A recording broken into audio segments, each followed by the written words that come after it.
The powers of alchemy.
powers of alchemy.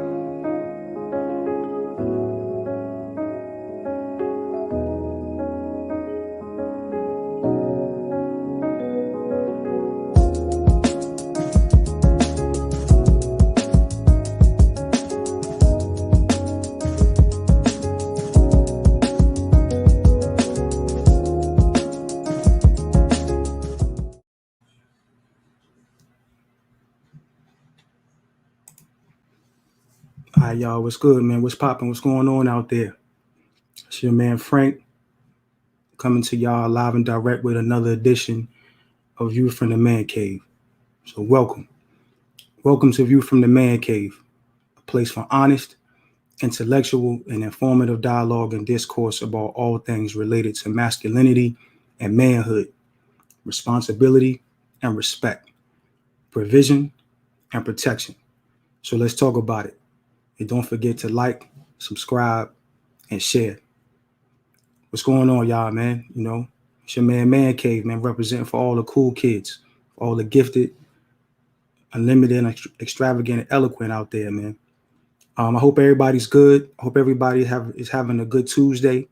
You know what I mean? I hope y'all had a good weekend. I know I did. It was Valentine's Day weekend. So for all the lovers out there, you know what I mean? I hope y'all had fun. You know what I mean? Hope y'all, were able to spend some time with your loved one, man. Bring it in nice, bring it in right. You know what I mean? I know I did. So I didn't really do too much though. I just went, took my wife, I took the missus out to a nice little dinner. You know how we do it. We here in the DMV, so took her out to this nice little Italian spot. You know what I mean? Called Fiola Mare out here in DC and Georgetown, man. Real nice spot. You know what I mean? Michelin star spot. You know what I mean? We had a great time, man. 4-course meals, man. Your kid was out there eating caviar, you know what I'm saying? Prawns and all that, oysters, all that good stuff, man. Duck, all that, man. 4-course meals out there. You know what I mean? So we had fun, man. We did it up nice, how lovers do. So I hope everybody had a good, had a good Valentine's weekend, man. Since the last time I saw y'all, a few people, passed away. You know what I mean? A few legends out here. So I want to say rest in peace to the beautiful queen, the goddess, Cicely Tyson, who passed away. You know what I mean? After the last time I came through for y'all on the Man Cave. So I just want to say, rest in peace to her. Rest in peace to her. You know what I mean? Beautiful queen, legend. Was in the game for a long time. One of the greatest things about Cicely Tyson was she never embarrassed herself. She never really contradicted herself in a role. You know what I mean? There were times where she would, turn down roles, man, turn down, money, lucrative situations, man, just for the fact of, the situation just not being right. And she didn't want to play herself, you know what I mean? And she didn't want to play her people. So, so she's living proof, man, that, you don't have to sell yourself short. You know what I mean? You don't have to sell yourself out, you know what I mean, for $1. So I just want to say salute to Cicely Tyson, man. We love you. Also, I want to say rest in peace to the coach, John Chaney, man, out there in Temple University, out there in Philadelphia, Pennsylvania. Coach Chaney was, a legendary coach. When you think about college coaches, especially black coaches, you think about him out there at Temple, and you think about John Thompson here at Georgetown, who passed away recently as well. So I just want to shout him out, one of the greatest coaches to ever do it, Hall of Fame caliber coach. And so I just wanted to show him some love out here on the screen for y'all, you know what I mean? Because all that happened since the last time I saw y'all. So I just wanted to show them love and just put out some good energy, some prayers for them. I'm doing a little something different tonight. So I'm a little bit everywhere. I'm on Facebook, you know what I mean? I'm on Instagram as well. Shout out to my Instagram people. And I'm on the tube as well. I'm trying something different for y'all, man. I'm trying to switch it up a little bit. So we'll see how it goes. But so I just wanted to talk to y'all tonight, very briefly about a story that I've always been fond of, that's always grabbed my attention, you know what I mean, since I was a kid. And it's a biblical story, and I'm not going to come to y'all and act like, I'm a biblical scholar, because I'm not a preacher, nor do I want to be. But, from my time, being around the book, being around the faith and all of that, I decided to read, you know what I'm saying? So, just to go back, just to kind of date it a little bit.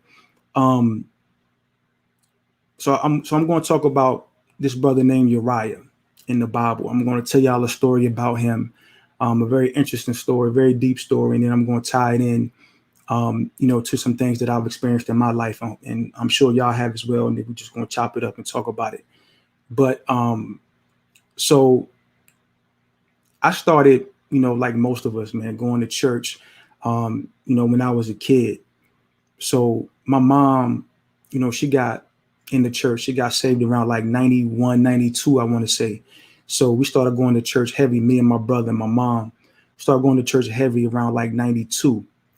I was 10 years old, probably, I was 10 years old, getting ready to turn 11 years old. So I've been around it for a long time.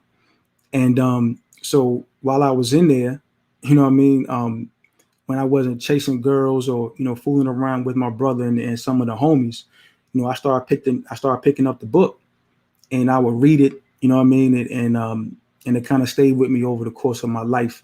And so, one of the interesting stories that I always, kind of was fond of, that I always read and felt, closest to, was a story about this brother named Uriah. And so I'm just going to, give y'all some background on that. So in the book, like in the Old Testament, around like, in 2 Samuel, talks about this brother named Uriah. And so Uriah is affiliated with David. And most of us, who have some type of religious background, or who grew up in the church, or who know anything about the church or any of the Abrahamic religions, meaning, Judaism, Christianity, and Islam, you have an understanding about who David is. We all know David, he slew Goliath. He was a little shepherd boy and all of that. He became king. He did some things, whatever. So, but, so when he was this young kid, and, this group of people came to his people, called the Philistines. And we all know the story about Goliath. So Goliath stepped to him, stepped to David, and stepped to his people and was like, look, I'm about that action. You know what I mean? And I want the smoke. And so nobody really wanted that smoke, with his people. So, the king, Saul at the time, whatever, nobody really wanted that smoke. So David stepped up, this young kid, didn't really know what was going on. Nobody had any faith in him, whatever. He stepped up to the plate, did what he had to do, took over, became the king. And so it goes on to talk about how, God wasn't really pleased with Saul. And so he took the kingdom away from Saul and he gave it to David. He took Saul's wives from him and he gave them to David. So he gave them to this young kid. This young kid has multiple wives now. He's a king, he's running things. So the old king didn't like that. So he tried to kill him. He wanted him dead. So there were a few brothers out here who basically held David down during this time. People who believed in him, who rocked with him, who thought he was, this chosen one, so to speak. And so they believed in him and they rocked with him. So they ran with him. They protected him when they had to, whatever. And those men went on to be called the mighty men. I think it was like 37, or I think it was 37 of them, according to the text. And so, so these brothers held him down. And one of these brothers who held him down, I see you, Chris. I see y'all, Third Ward, Sasha. My wife is in the building. I see y'all on the gram too. And so during this time, when he was running, he had these brothers who was holding him down. And so one of these brothers was named, Uriah. And so when David, he became the king, he was running things, he was in the palace and all of that. And so this was, it was wartime. So his people, were at war. And so David was back in the palace, whatever. He was back in the kingdom doing what kings do. And so he had these brothers out here fighting for him, on the front lines, fighting for him. And one of these brothers was like I said, Uriah. And so as the story goes, it talks about how, David was in the palace and he was walking around and he saw this woman bathing, in her home. And that goes to show you, the closeness of Uriah and David, because, proximity meant something back in the day. You only had people close to you that you loved, that you trusted, that you depended on. So those were the only people that you let close to you. So it just speaks to the closeness and the relationship that those two had, meaning that, he could see this man's house from the palace. So David's walking around the palace. Let me do something real quick. I see my man Chris. Appreciate that, man. That's love.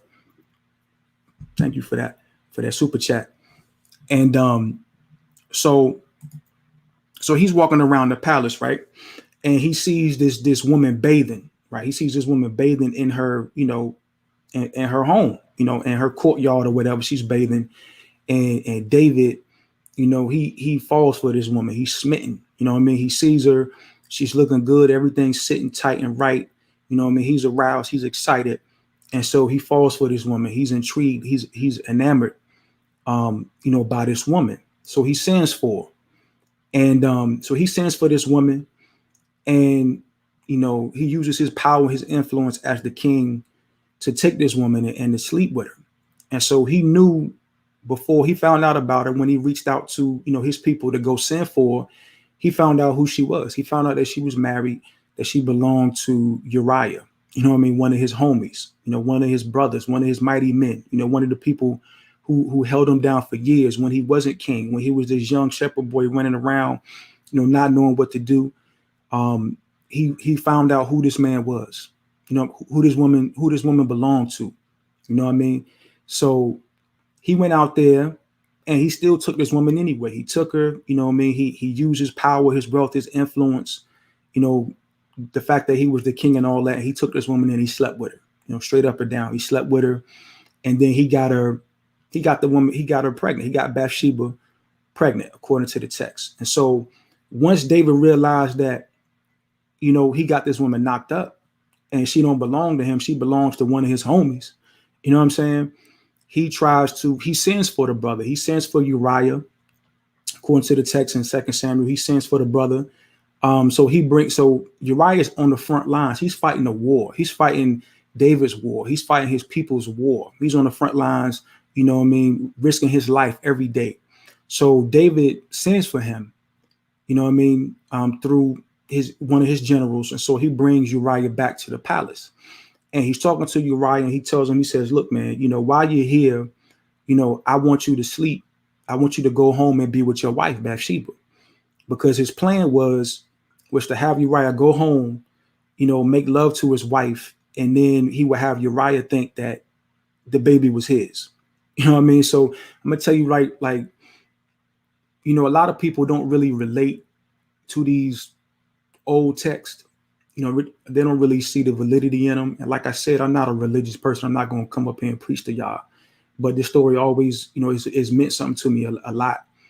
And but anything you looking for, you can find it in these books, man. It's a lot of dustiness, it's a lot of ratchetness, it's a lot of pettiness in this book, man, that still applies today. And you'll understand, when you read things, when you read and you understand history and metaphors and allegories and things that are emblematical or allude to certain types of symbolism, you'll understand that nothing is new under the sun. You know what I mean? Everything that we experience now, everything that we go through now, that we think about going through now, happened before. You know what I mean? It's happened, 10, hundreds, thousands of years before. There's nothing new under the sun. The only thing that changes is the players. The game stays the same. So this man brought his friend back from the front line and said, look, I want you to go home and I want you to be with your wife. You know what I mean? I want you to consummate with you. I want you to, go home and be with your wife, do what husband and wives do. Go home, beat that thing up, punish it, before you go back on the front line. And so Uriah, being the man that he was like, nah, man, you know what? I can't go back and be with my wife and my brothers are dying on the front line, man. I got to go be with them. You know what I mean? It was customary, like, when you go to war, and even like, for example, like fighters, when they box, like when they have a big fight, they abstain from sex. You know what I mean? So it's very customary for men who are in wartime, who have something big coming up, like a big fight, like, for boxers and stuff like that. They don't really have sex, while they're training, while they're doing their thing. It takes their mind off. It throws their body off. And it doesn't allow them to do what they believe that they're supposed to be doing. So they abstain from that. And so that's what this brother Uriah did. He said, you know what? I can't, I don't feel right being away from the fellas, being away from the homies who are on the front line, risking it all, you know what I mean? Dying, killing, all of that. I can't stay away from them and be home with my wife. I can't even make love to my wife. My mind is not even on that right now. Like my mind is I have a warrior's mindset. You know what I mean? I'm a warrior. So right now, it ain't the time for that. When this war is over, when I come home, of course I'm gonna punish it. You know what I mean? That's my duty. That's my responsibility. But right now, I can't do that. And so once David realized that he couldn't convince Uriah to go home and consummate and, you know, make love to his wife, he had no choice. He sent him back on the front line, and he sent him back with a message. And he told that man, he said, look, I want you to take this message and I want you to take it to, you know, your commander officer when you get back in, you know, on the front lines. And so unbeknownst to Uriah, that message was that when Uriah got back to the front line, the message was for the general, and the general was to leave Uriah on the front lines by himself so that he can be killed by the enemy. So that you're going to put him on the front line. He was supposed to be placed where the fiercest fighting was going on. And then his brothers, his comrades, his homies were supposed to retreat from him and leave him out there on his own so that he can be killed.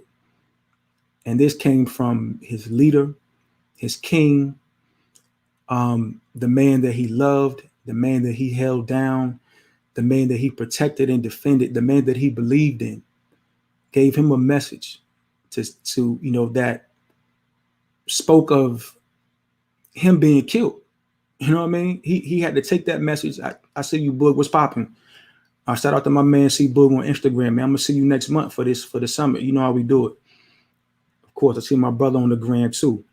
My brother Sean, what's up? I love you. And so he had this man carry a letter to his general that was his death wish, you know what I mean, was his death warrant. And he didn't even know it. And so basically Uriah goes out there on the front line, you know what I'm saying? He gives the message to the general. The general follows orders like generals do. So they left Uriah out there on the front line and he was killed. And so, you know, long story short, you know, David had to pay for that. You know what I mean? You know, one of the prophets, whatever, came to him, stepped to him, said, look, I know what you did. It was wrong. You're going to pay for that. You know, this child you had with this man's wife, you know what I mean? Is not going to live. So basically, you know, their first child lived for about a week and then the baby died. You know what I mean? But then because God loved him so much, I guess, you know what I mean? Or according to the text, because God loved him, he forgave him. And then he said, look, you know, I'm going to give you another son, and that son is going to be king, and he's going to build my temple. You know what I mean? And for those who are in the know, who understand, who are in certain brotherhoods and fraternities like myself, you know, who have an understanding of the Abrahamic religions, Judaism, Christianity, Islam, you know who that man was. That man was King Solomon. So that's just the biblical depiction, the allegory, the story of Uriah, a good brother who didn't do anything wrong to anybody, who did everything that he was supposed to do, and he still got railroaded. He still got violated. He still got disrespected. And so I wanted to do this live about this brother because I always had a fascination with him. You know what I mean? I always would ask questions. I didn't understand how somebody who didn't do anything wrong, who was 10 toes down for his brother, held his brother down, supported him, defended him, all of that, you know, when he was at his high, when he was at his lows. How can a brother, you know, how can that be allowed to take place? How could that happen? You know what I'm saying? And I just wanted to tell y'all, man, you know, for the brothers listening, for the ladies listening too, you know, this world is a crazy place, man. And people will turn on you. You know what I mean? People will turn on you. People will set you up like Uriah, man. People you love. You know what I mean? People that you care about. People that you will do anything for sometimes, man, will turn their back on you, will lie on you, will cheat on you, will use you, you know what I mean, and spit you out. So I just want to tell y'all, man, be careful about who you following, man. You know what I mean? Be careful about who you put your trust in. You know what I'm saying?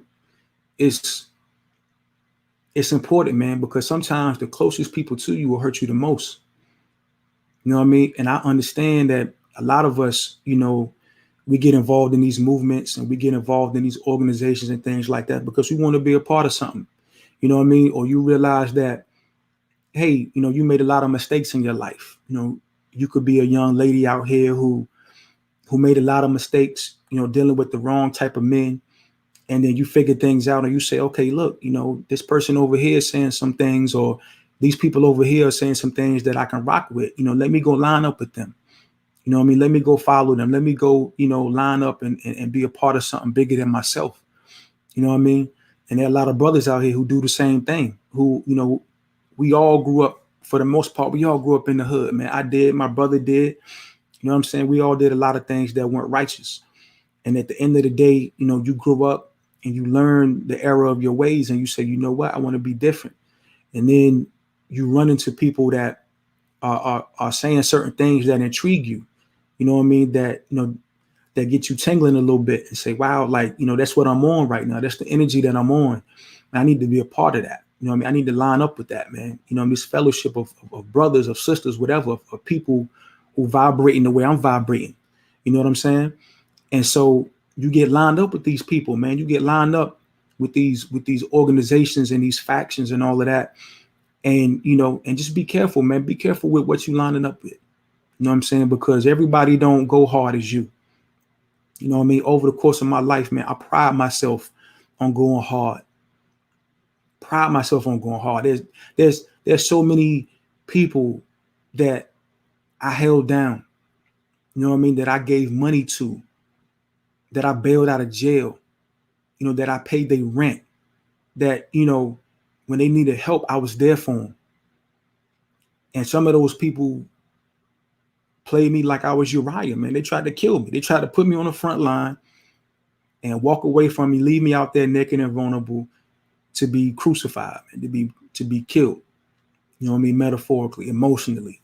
You know what I mean? That's what happened to me, man, a lot of time. And I know that's what happened to a lot of y'all too. You know what I'm saying? Because at the end of the day, the lesson is this. Everybody who came with you can't go with you. And that's something that I had to learn. That's something that I had to really take heed to, man. It was hard because there's certain people in your life that you think always going to be there. You know what I mean? There's certain people in your life that you think always going to hold you down no matter what. I don't care. Rain, sleet, snow. You know what I mean? When the war is on, when it's peacetime, whatever. It's just certain people that you believe in your heart that you feel like they'll never, turn their back on you. You're going to always have them. They're going to always be there to hold you down, to support you. And that's not true, man. The majority of people in your life are there for a season. They're seasonal people. You know what I mean? They're here to teach you a lesson. And so a lot of times we get caught up because we try to make permanent situations out of something that's supposed to be temporary. You know what I mean? And they get us hemmed up. You know what I mean? We do it in our love lives. We do it in our careers. We do it all over the place, man. They're not designed to be there permanently. They're designed to be there for a season, to teach you a lesson, to show you something. And if you don't get that lesson, if you don't figure out what the lesson is and apply it to your life, you know what I'm saying? You're going to get in trouble. You're going to get in trouble. There are a lot of people that y'all gave y'all life to, and y'all gave y'all body to, your money to, whatever. You thought they was going to be there forever. And when you realized that they weren't going to be there forever, you tried to take control of the situation, to try to make them be somebody that was supposed to be there forever. And it don't work like that. You know what I mean? Everybody who comes with you to a certain point is not designed to go with you to the next point. There are people that we rock with, that we came into 2021 with, that ain't going to make it to 2022. That's just life. There are people that you walked into 2021 with, holding hands, happy, smiling, all that. You walked into 2021 with them, and they are not going to walk into 2022 with you. They're not going to do it. You know what I mean? And it's okay. It's okay, man. You know, watch who you fighting for. Watch what you fighting for. You know what I mean? Because here's the thing. A lot of people, you know, all over the place, man, in business and, you know, and content creators in these social media streets, all of that. You know, a lot of these folks, there's always people behind the scenes that held them down, that propped them up. Like one of the reasons why I'm back on YouTube right now, because there was one sister, a few people that came to me and said, you know what, Frank, we need you back on the tube. And one of them is my friend, my sister Natalie, out there in California, out there in LA. She hit me up and she said, Frank, I need you back on the tube. You know what I'm saying? And because I was cheating on y'all. I was on ClubHouse all day, every day, you know what I mean, in rooms, modding, supporting my fam over there, all of that. And so she was like, you know what? I need you back on the, you know, I want you to come back on the tube, you know, on the gram. And I was like, well, you know, at first I was like, well, nah, well, you know, ClubHouse is it, man. It's the wave. Everybody over there is popping. But then I said, you know what? Number one, everybody ain't got an iPhone. That's number one. Number two, there were people that rock with me from the beginning. You know what I mean? From nothing. There were people who supported me on, you know, as a content creator when I had 1 sub, you know what I mean, 2 subs. And I'm still growing, you know, we still flowing. I'm over like 2,300 right now. It's popping. But there were people who supported me when I didn't have nothing as far as a content creator is concerned. You know what I mean? So I can't completely walk away from them. You know what I mean? That's loyalty. That's royalty. You know what I mean? That's a stand-up dude. I can't, you know, I can't leave people. I can't leave people behind, especially people that held me down. You know what I mean? That would support me financially, whatever, from the beginning. And so, but watch what you fight for out here, man. You know what I mean? Watch who you fighting for, what you fighting, who you fighting with. There are so many brothers right now dead and gone. There's so many brothers right now dead and gone, in jail, you know, being behind that G-wall because they believed in somebody. They believed in something that didn't hold them down, that wasn't faithful to them, that only saw their own interests, that couldn't see beyond their own desires. You know what I mean? A lot of people. There are a lot of people, like I said, there are a lot of people I held down and supported who talked about me like a dog. You know what I mean? Who when I finally decided to cut them off because I realized I wasn't helping them, that I was really hurting them, they talked about me like a dog. You know what I mean? Threw dirt on my name. And I'm not saying nothing. I'm not saying anything to y'all that y'all haven't been through, but you know, I just got to speak on it, man. Because I always had a fascination with this brother. I always had a fascination with, you know, this brother did everything right. He did everything that he believed was right, and he still got killed. And then nobody even remembered him. You know what I mean? You can put 10 Christians in a room. You could put 10 people in a room who have read the Bible or who have read the majority of the Bible. And out of those 10 people, probably 8 of them couldn't tell you who Uriah was. You know what I mean? He you know, and that bothered me, man. That there are people out here who put in work, who do what they're supposed to do, who are faithful, who are loyal, who, you know, who will hold you down in a drought, and people will still walk on them, and people will still step on them. And then the world will forget their name. Nobody know them.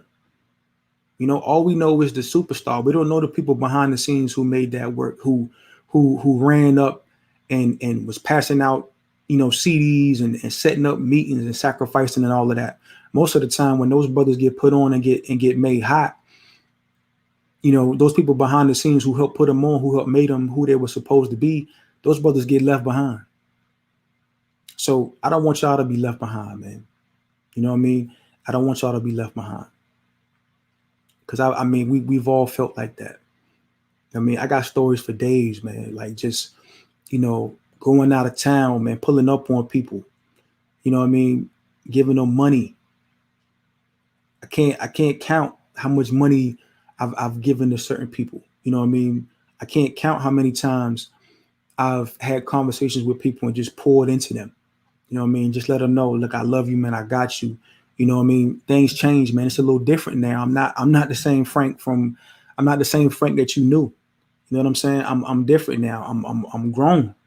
I got family. I got responsibilities. I got a mortgage. You know what I mean? I can't rock with you the same way that I did before. But it don't mean that I don't love you. And it doesn't mean that I won't hold you down if necessary. But I gotta protect myself too. So when you out here protecting these people and caping and you know what I mean, put on your cape and defending these people, make sure you defending yourself. And ask yourself, are these people willing to do this for me? I'm on the front lines for them. You know what I mean? I'm putting in work for them. I'm promoting them. I'm loving on them. I'm giving them everything that I had to give. Would they give it to me? Do they think that I'm deserving of what I believe that they deserve? That's what a relationship is, man. Don't get yourself Uriah in a relationship. You out here looking, we out here looking goofy, fighting for people that won't fight for us. That as soon as they get a chance, as soon as they see, something that they want, they'll turn on you. They'll sacrifice you. We know that individually in our personal lives, and we know that culturally as a people. We've been Uriah for everybody. We've been Uriah for the dominant society. We've been Uriah for the Democrats. We've been Uriah for everybody except for ourselves. We'll get on the front lines and swing our sword and die and cape for everybody else but ourselves. Because we believe in something, like we believe in these people. Uriah and his story is metaphorical, man. It's emblematical of life. That's the beauty in these ancient texts, regardless of where they come from. Like I already know the science on where these things come from. You know what I'm saying? I know what the genesis of it is. I know where it comes from, but it's metaphorical. It's an allegory. You know what I mean? It's emblematical of and symbolic of something else. You know what I mean? Stop fighting for everybody, man. Fight for yourself. Make sure you good. Make sure your house is good. Make sure you surround yourself with people that love you and support you, and that's not looking to take advantage of you. You know what I mean? When they're at their most vulnerable state, when they broke, when they naked, when they alone, they calling for you. They need your help, and you come caping for them because that's your family, that's your friend, that's your homie. And then when they get on, when they get a little bit of power and prestige, now they don't know you. Now you different. Now the situation is different. Do for yourself, man. Protect yourself. Because everybody that we love, everybody that we cape for, they're not trying to protect us out here. They're not. And then when you get done wrong, when they lie on you or when they steal from you or when they cheat on you, nobody's going to care. Nobody's going to care. That's this man's story. That's his life. He risked it all for what he thought was right. And then nobody cared. Nobody remembered him. All they remember is David. He wanted to dance like David danced. You know what I mean? He took this man's wife. And when he took his wife, Bathsheba was his 8th wife, to my understanding, because he already had his wives. He already had Saul's wives, the former king's wives. So he had his wife. He had the former king's wife. And then he took, Bathsheba from Uriah and made that man's wife his wife. She became his 8th wife. You understand? Protect yourself, man. I'm telling y'all, man. Like this your bro, man. This Frank, man. It's Frank from DC, man. Via Raleigh, North Carolina, man. Talking to y'all, talking to you. Protect yourself. These people that we believe, I'm telling you, man. You see it all over the place. We fight for these Democrats. They don't care nothing about us. We on the front lines for them. We swinging our sword. We jumping in front of, spears and bullets for them. They ain't doing nothing for us. They're just going to make us Uriah for them. They're going to put us out there in the front lines. They're going to tell other groups. They're going to tell the Hispanic community. They're going to tell the Asian community. They're going to tell the LGBT community to put us out there on the front line and leave us out there to die. That's what they're going to do. That's what they've always done. That's not going to change. You know what I mean? You gotta be careful who you love, man. I get it. Look, I know I've been there, man. You know what I mean? I ain't been 39 my whole life, man. I've been young too. I've been young-minded too. You know what I'm saying? You can be old. You could be 40, 50, 60 years old and be young-minded. Your age don't mean nothing. It's your level of intellect, man. What you can learn, what you can absorb, and what you can apply. Don't matter how old you are. Be the oldest cat in the room and be the youngest minded cat in the room. Straight up. Watch who you love, man. Be careful, man. Guard yourself. Guard your heart. You get one life. You get one life that we know of. Everything else is a belief. A belief is something that we hold to be true without having any facts to back it up or support it. What we know is we get one life. Defend it, man. Defend your peace. Defend it, man. Stop caping for people that's not going to cape for you. You know what I mean? Every time you turn around in these social media streets, somebody beefing with somebody, some content creator who used to be tight with another content creator, all of a sudden they beefing now. All of a sudden they fighting. All of a sudden they digging up, people's criminal records and throwing it out there and trying to embarrass people and all that kind of stuff, man.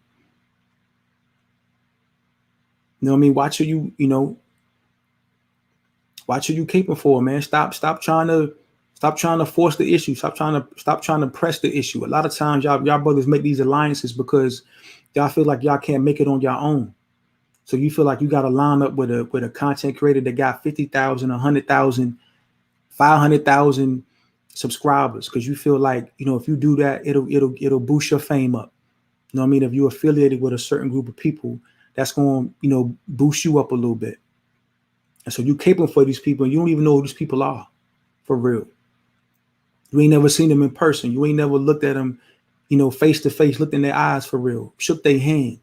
You ain't never done none of that. And you caping for them. Anytime they live, you throwing them money, you supporting them, you holding them down, and then they won't do the same thing for you. They act like they don't know you. They use you. They use you for your little swag, for your content, and then they'll throw you away. Let me tell y'all something, man. You can't cheat life. You can't align yourself with people and things that aren't right just to get your name and your fame up. You can't cheat. You can't skip lessons. I wouldn't care if I did YouTube for 5 years and I had 100 subscribers. I wouldn't care. If I stayed true to myself and I spoke from my heart and I had 100 real people that really, really rock with me and said, Frank, we got you. We support you, man. Keep doing it, whatever. I could live with it. If the alternative is being somebody that you're not, if the alternative is lying and faking and perpetrating a fraud, because you're going to fail anyway. Because regardless of how high you get, somebody's going to expose you. It's only a matter of time before people are going to get tired of you living a lie, and they're going to expose you, especially if you're not taking care of them the way that they want you to take care of them. You ain't giving them the money that you said you was going to give them, or you ain't put them on like you said you was going to put them on. They're going to out you. They're going to out you. Be true to yourself, man. Be honest. Stop falling on the sword for people, man. It's crazy, like, and I know brothers do it too, but I see females doing it a lot, man. Just y'all fall in love. Y'all willing to fall on the sword for a dude. You know what I mean? Immediately. You ain't vetted him. You haven't seen him in a multitude of different elements. You ain't never seen him when he get mad. You don't know how he's going to respond in certain situations. And you love him and you willing to fight on the front lines for him. Just like Uriah did for David. You're willing to put it all on the line for him. You don't even know him. You don't. You know they smell good. You know they look good. And maybe they pipe game all right. Outside of that, you don't know them. Fellas, y'all do it too. Y'all ready to fall on the sword and die for this female. You don't even know her. You ain't seen her in her element. You know what I mean? You ain't seen her in her element at all. You ain't seen her cook nothing. You don't see how she responds when she's upset. You know what I mean? You've never seen how she's going to respond when the pressure's on, because everything is peace. Everything is fun. You don't even know her. And you willing to fall on the sword for her and die and, fight on the front lines for her like Uriah did David, only to get used in the end and just be another notch on somebody's belt. Don't do that to yourself, man. That's not nice, man. 2021, we got to be different. I'm not telling you not to line up with certain people, certain groups, organizations, whatever, because I'm affiliated with a few myself. But just know what you're getting into, man, and guard yourself. You know what I mean? Guard yourself at all times, man. You're responsible for you at the end of the day. You're responsible for yourself. You're responsible for your own peace. When you start looking for other people to be responsible for your peace, that's when you mess up. That's when you lose out. That's when you get disappointed. Because it's not their responsibility. It's not their responsibility to make you happy. You're supposed to make yourself happy. And they're supposed to say, okay, wow, like I see what they're doing. He's happy, he's content, he's living his life, he's doing this thing, he's living righteous or whatever. Let me come add to that. Let me come add to the peace that he already has. You know what I mean? Let me add to the peace that she already has. Let me line up with something. Let me lead it in a masculine way. Let me protect it. Let me provide for it. The peace that she already has. Not the one that I'm trying to give her. Because, I mean, you may not be able to do that. You may not. Look, there's exceptions to every rule out here. There have been people who've got together who were just straight garbage. They were both garbage. They were both dysfunctional. They were both trash, and they knew it, and they got together, and it worked out. You know what I'm saying? There's exceptions like that out here. But for the most part, it ain't going to end like that for you. You're going to die on a sword trying to bring somebody some peace that they don't have. And at the end of the day, if they're being honest, they really don't want. Some people out here don't even want peace, man. They don't. Some people out here are content with dysfunction. They're content with the attention that they get by being dysfunctional. But we caping for them. One of the hardest things I've ever done in my life was try to help somebody that didn't want to be helped. I gave it all to them. You know what I mean? I gave them money. I gave them my time. I gave them my energy. You know what I mean? I drove across state lines for them. Held things for them. You know what I mean? Things that could have got me behind a G-wall. That could have ruined my life. You understand what I'm saying? And I'm thinking I'm doing something right. I'm thinking I'm helping them. And I'm not. Because at the end of the day, they don't want to be helped. They want to be coddled. They want to be, they want to be coddled, period. They don't want to be better. Look at the attention you're giving them in their dysfunctional state. You're giving them money. you driving across state lines to go give them stuff. You buying them food. You paying their rent. You paying their utility bill. I did all that, man. All of that. You know what I'm saying? And you thinking you helping and you not. Because a lot of times they get dependent on that help. Why am I get up here and go get a job if I know Frank gonna give me $1,000 for my rent? Why am I go out here and go hard for myself when I know all I got to do is call Frank and and tell him I love him, or tell him ask him how his kids and family doing, and then ask him for some money and he gonna give it to me. We're not giving any. I didn't give them an incentive to get better. We don't give ourselves an incentive to get better.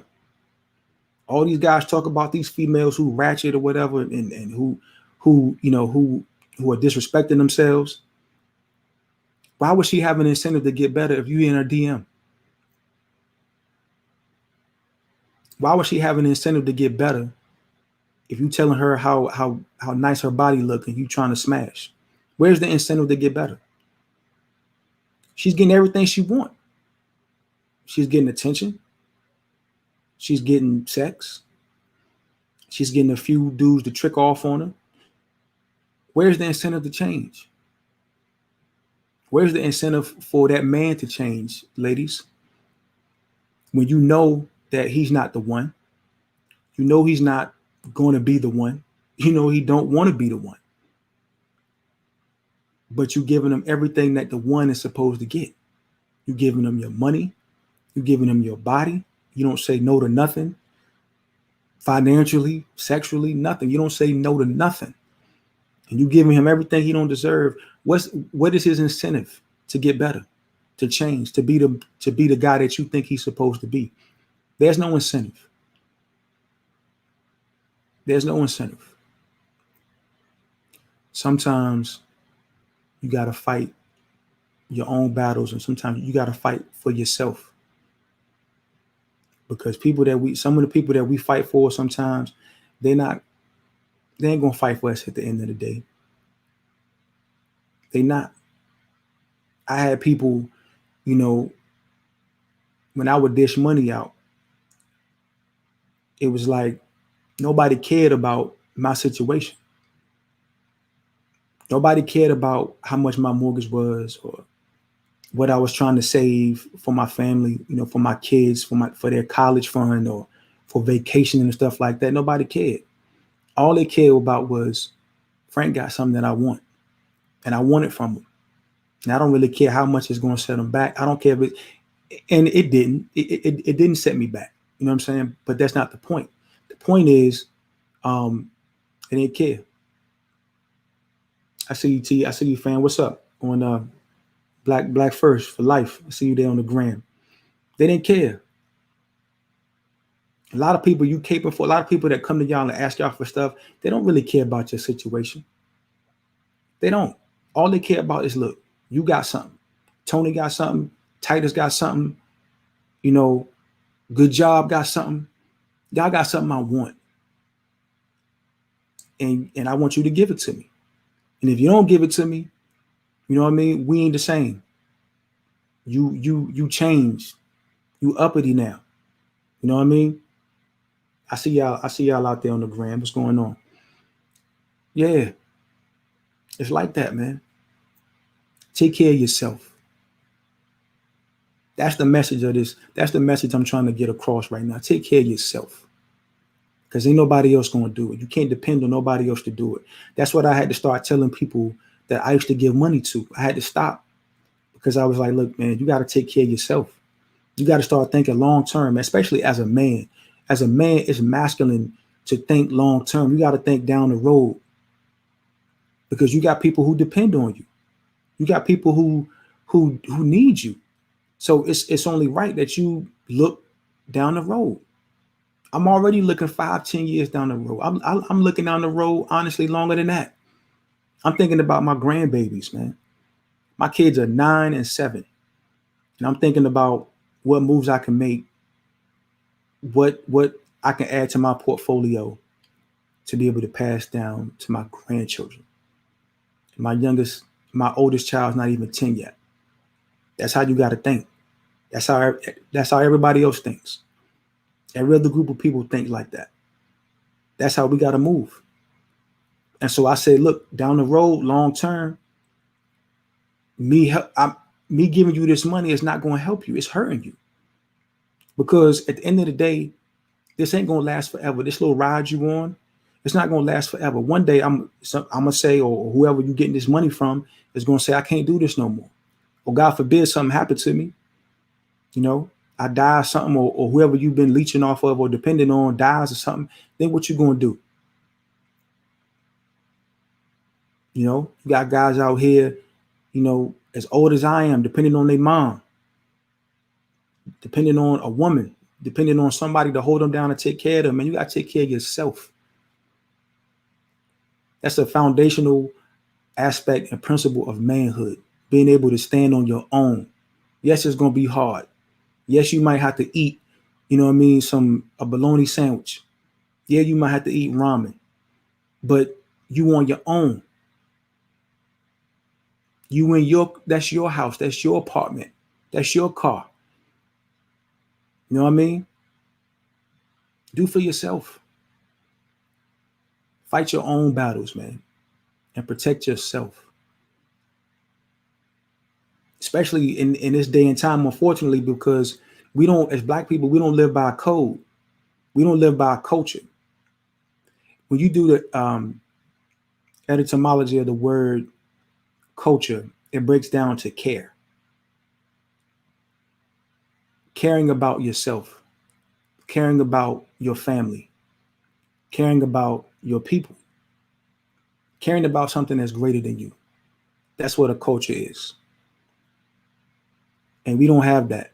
You know what I'm saying? So if we don't have that, I'm not out here throwing myself on no shield for y'all. You know what I mean? I don't expect you to throw yourself on the shield for somebody else either. Because we don't live in a world where we respect the code and culture. Like I said, there are a lot of people out here who are in jail right now because they believed in something. They believed in their gang. They believed in their set. And that set, and somebody snitched on them, told on them. So they out here doing all this work, putting in all this work for the set because that's what they think they're supposed to do.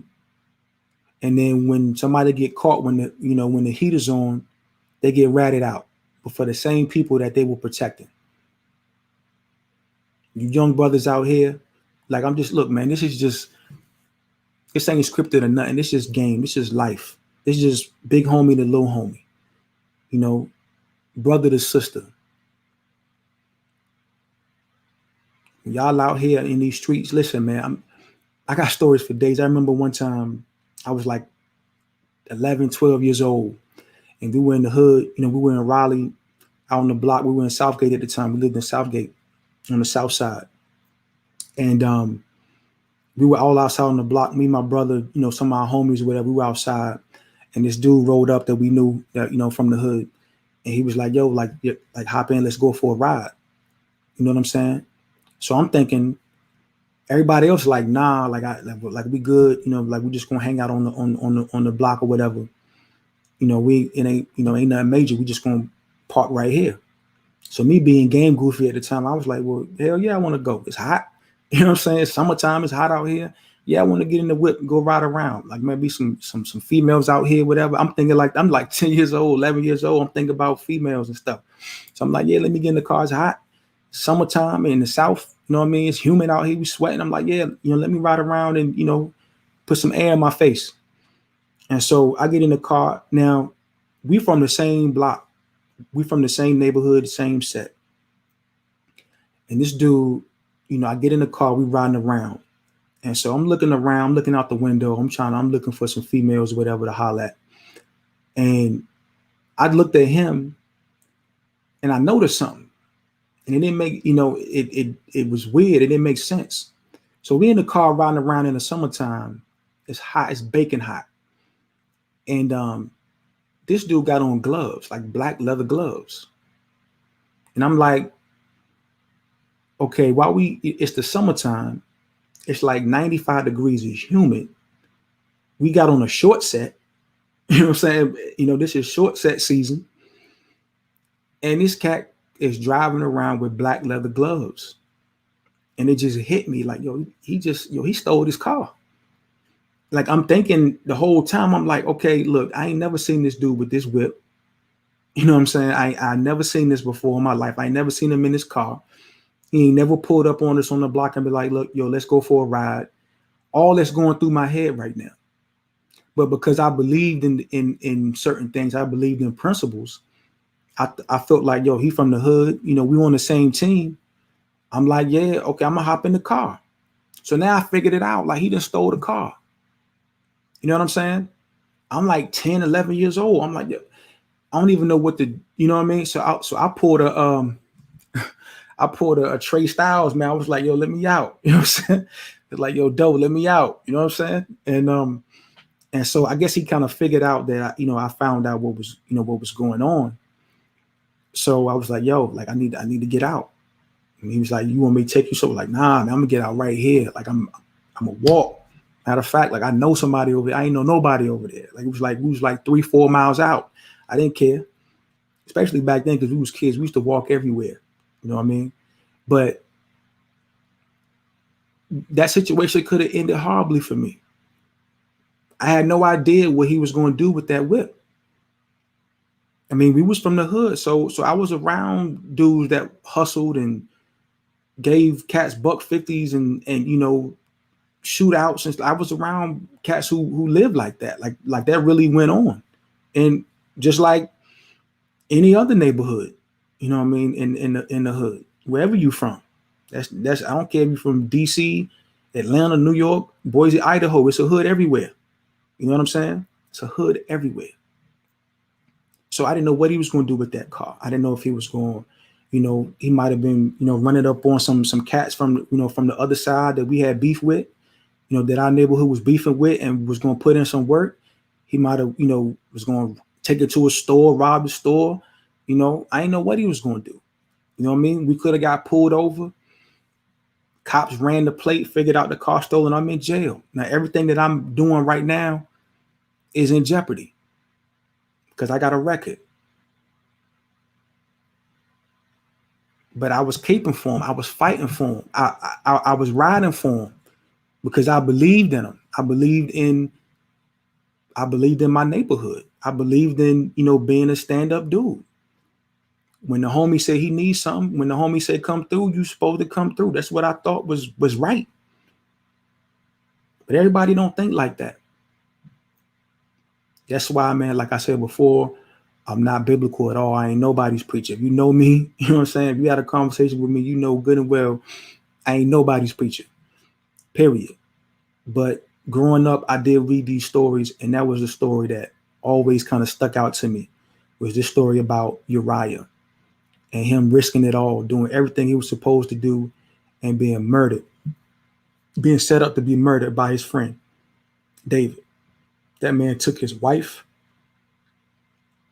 impregnated his wife, and then when he couldn't cover it up, when he couldn't get Uriah to go home and be with his wife and make love to his wife so that he would think the baby was his when the war was over and he came back home, when he couldn't convince Uriah to do that, he put orders out there that he should be left on the front lines in the most fiercest area where the battle is the fiercest and left to die. And he put that message in Uriah's hand and had that man walk back to the front lines with a message in his hand that was going to end up being his death wish. And that's how some people will do you out here.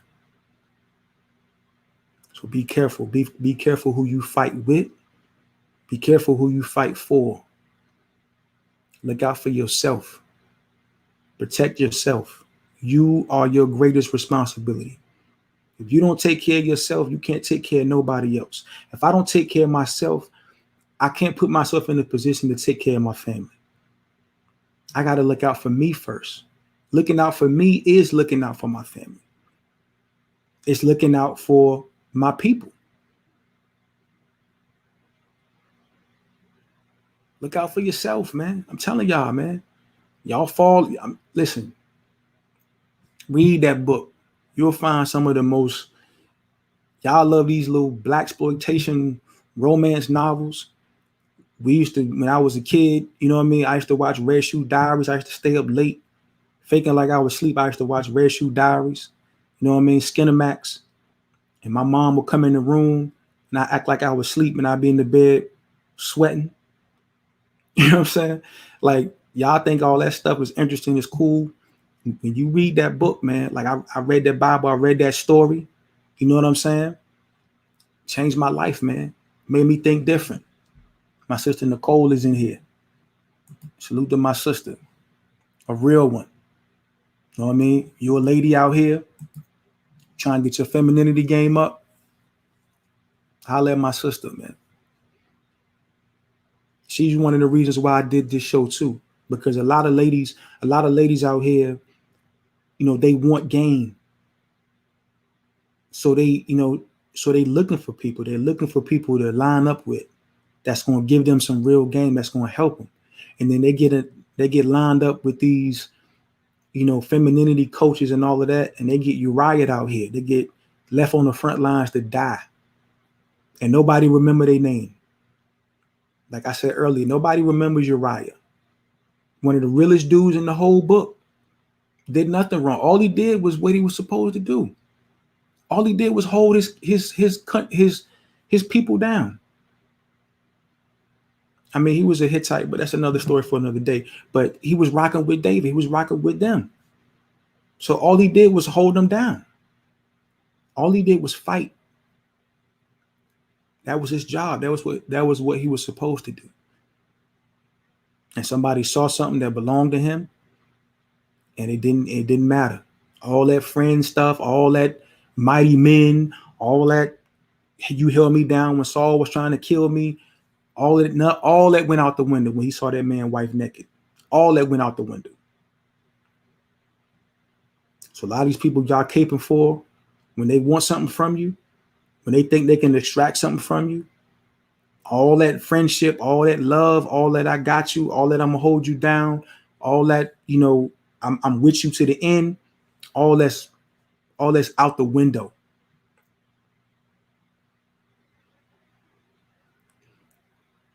Just be careful, man. That's all I got for y'all, man. I ain't gonna hold y'all that much longer, man. I love y'all. You know what I mean? View from the man cave. You know, we rolling. I gotta be true to myself, man. I don't give y'all no advice. I don't follow myself. You know what I mean? I could do a lot of different things. I could be up here, you know, talking about ratchet stuff. I could be up here, you know, doing topics that I know 1,000 people gonna come up in here and want to listen to. You know what I mean? But I can't do it. You know what I mean? I'm a soldier, man. I live by a code. I live by a culture. And that culture says that, you know, we need each other. That culture says that, you know, nobody's winning the gender war. That culture says that I believe that black men and black women can love each other, man. Can stop playing games with one another and build something. Build something for our kids. Build something that'll last long after we're dead and gone. I believe in that.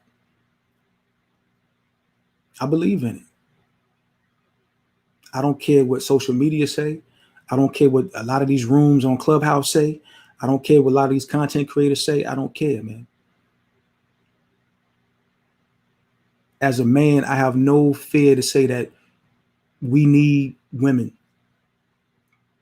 We need black women, man. Ain't no fear in that, man. You don't see no fear in my face. We need each other to be on point. We need each other to play our roles and our responsibilities. But we need each other. We ain't gonna get nowhere without each other. Who's done it? Who's gotten somewhere without? What black man has gotten somewhere without support from a black woman? I don't know any. And I'm out here. I'm out here in these streets. I move with heavy hitters because I am a heavy hitter. Everybody I know that's doing something got some support from a black woman. Every woman that I know that's doing something, some brothers held her down, supported her from up close or from afar. They invested in her. They believed in her. They gave her a kind word. They prayed for her. They protected her from threats that she had no idea even existed.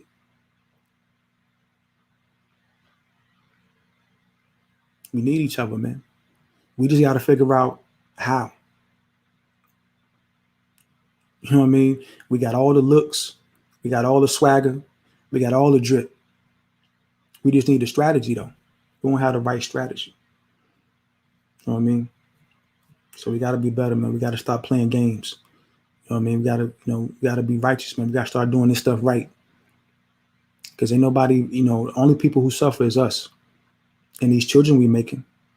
Because regardless of how much we can't seem to get along, we can seem to get along enough to make babies. We can get along enough to smash. But you can't smash all day. Sometimes you gotta get out that bed. You gotta figure it out. How we gonna survive outside the bedroom? How we gonna survive when we're not horny? How we gonna communicate? How we gonna cooperate and compliment one another when we're not making love? We figure that out, we'll be good, man. We'll be in good shape. So, it's View from the Man Cave, man. Y'all gonna see me. I'm back at it. I'm back doing my lives every Tuesday. You know what I mean? I'm still gonna be on ClubHouse, doing rooms, supporting my family, modding, getting in when I can. But you know what I mean? I'm back at it, man. I can't leave y'all. I can't leave y'all behind. I can't do it. So I'm gonna add in a little bit more recorded content as well to kind of switch it up, kind of be a little bit different. You know what I'm saying? But I'm gonna be here. I'm gonna be here with y'all, man. Straight up. Let me see what this chat looking like. Yeah, this is true. Shout out to Tony out there in Cali. I believe that. You know what I mean? I do subscribe to that. I do believe that we need, more righteous men to lead women in a righteous way. I do believe that. But see, the problem is that, here's why I started the Man Cave from the beginning. I started the Man Cave because I saw my sister, Nicole, and I saw a lot of people, doing work on the femininity side of the game, teaching women how to be better women, being feminine, being soft, dealing with their traumas and things like that. And so I thought that was dope. And so I said, you know what? Who's doing that for the men? So let me hop on social media and kind of look around and see if there's some brothers out here who are really, using their experiences, their wealth and their resources and their experiences to help brothers be better, to tell them the truth. And I didn't really see a lot of that. I saw a lot of, there are a few brothers that I really, really rock with who put work in. I mean, and I have no problem saying their names because I love them like that. You know what I'm saying? But, my man Gabe, Ultimate Black Man Radio, you know what I mean? C-Bug, Dom Game Division. My man Chris Flournoy out there in Detroit putting in work. Great brothers, man. Great brothers. Put out a lot of dope content. Honest content. But outside of them, I really didn't see too many brothers putting in that work. So I said, you know what? I got to do it. I can't sit around and complain about what I'm not seeing. I gotta put it out there myself. I got to do something. And it ain't nothing extra. It's not nothing extravagant or over the top. It's just me telling y'all the truth about my life. Have I had a stable of females? Yes. You know what I'm saying? Have I been in a woman's stable? Probably. You know what I'm saying? Have I broken some hearts along the way? Yeah. Have I had my heart broken? Yeah. Ain't nothing soft about that, about telling the truth. When did the truth ever become soft? If the truth's soft, then I got to be soft. I mean, because I got to be honest and tell the truth. You know what I'm saying? Because what I saw was, and I'm about to wrap this up, but what I saw was it was either Brothers were either going all the way left or all the way right with their content. So you had one faction of brothers who were like, you know what? Women are trash. That we can't do nothing with them. I ain't doing nothing for them, whatever. So you got those brothers on this side, way over here. You know what I'm saying? Just vicious with it. You know what I mean? When spit on a woman if she was on fire. You got them types. It's a whole lot of them. Then you got the brothers on the other side who simp all day, who pander to women all day, who tell women whatever they want to hear. Yeah, I know you got 20 kids by, 25 different men, but you're gonna be all right. You know what I mean? You gonna make it. You can get Idris Elba. He ain't gonna care you got 20 kids by 25 different men. He ain't gonna care. He gonna love you anyway. You got them types. You know what I'm saying? So I couldn't be that. It was either all the way left or all the way right. So I said, yo, me and a few brothers that I saw, I said, you know what? We got to come down the middle with this thing. I got to come down the middle and tell you the truth. Tell you the truth, be honest, but do it from a place of love and respect. But you got to learn how to communicate. You got to learn how to, you know what I mean? You have to learn how to communicate in order to do that. To tell people the truth and tell them in a way that, it may hurt them a little bit, but they'll understand. They'll get it.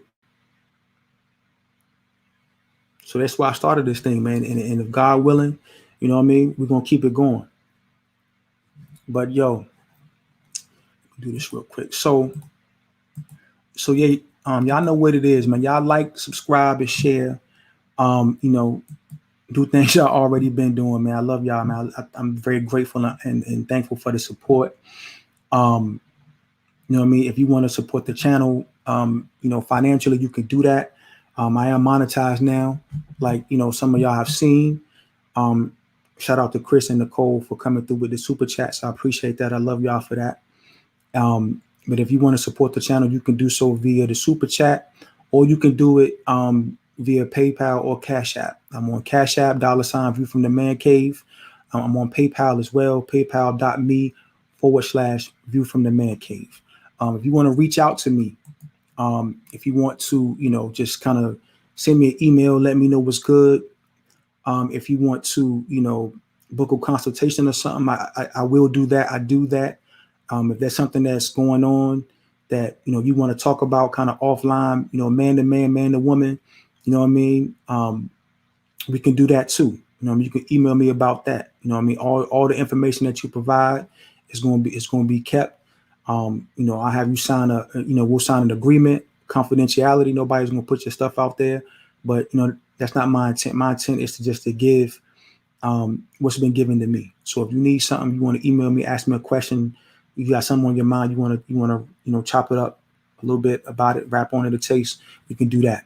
You know what I mean? So just email me for that. If you have topics that you want me to cover, if you say, hey Frank, man, I would really love for you to talk about this, or this happened to me, or this happened to somebody that I know, that I respect, that I love, and I just want you to talk about it, or did you see this, something happened on the news, something happened in in the public, social media, whatever. I would really love for you to talk about that. You know what I mean? Send me an email. I would do it. So yeah, I see you, the psychic. Matter of fact, let me put his name. I'm gonna spell his name right for you in the chat. So if you search this joint right here, you search that, he'll come up. You search that right there, he'll come up. So you just spelled his last name wrong. But if you put that in on Instagram or on YouTube, he'll pop up. Young brother, man, great brother. I love him. You know what I mean? Out there in Detroit, doing great work, man. Just doing this thing. I got a lot of love for that brother. So yeah, so I think that's it, man. So on that note, man, I'm gonna say peace. I'll be back at y'all next Tuesday. I'm thinking about doing a show on I think the show, I got you, no problem. So the show next week is going to be on what makes a man, settle down or level up with one woman. What makes a man go from playing the field, from having a stable, from just, rocking out, playing around, playing games, so to speak? What makes a man go from that to saying, you know what, I'm ready. I'm ready to just rock out with one woman. I'm ready to go from having multiple women one way to having one woman multiple ways. So we're going to talk about that next week. What happens, what goes through a man's mind, what goes through, his mind, his emotions, or whatever, when he decides to say, you know what, I'm want to retire from the game and fade and just, walk off into the sunset with one woman and build with her. So we're going to talk about that next week. So y'all be cool, man. On that note, y'all be safe. Y'all enjoy y'all Tuesday. You know what I mean? Y'all have a blessed week. I'm going to see y'all next time, man. One.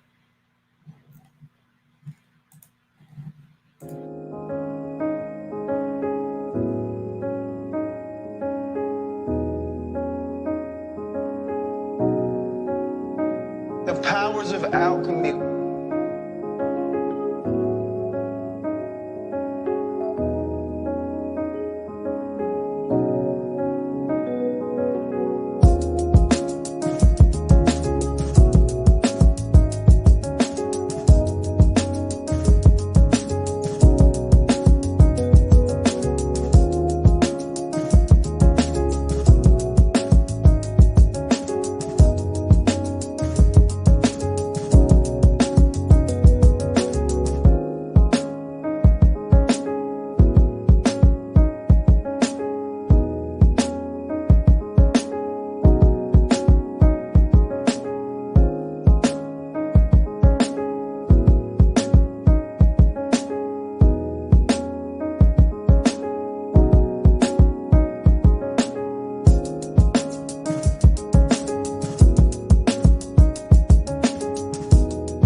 powers of alchemy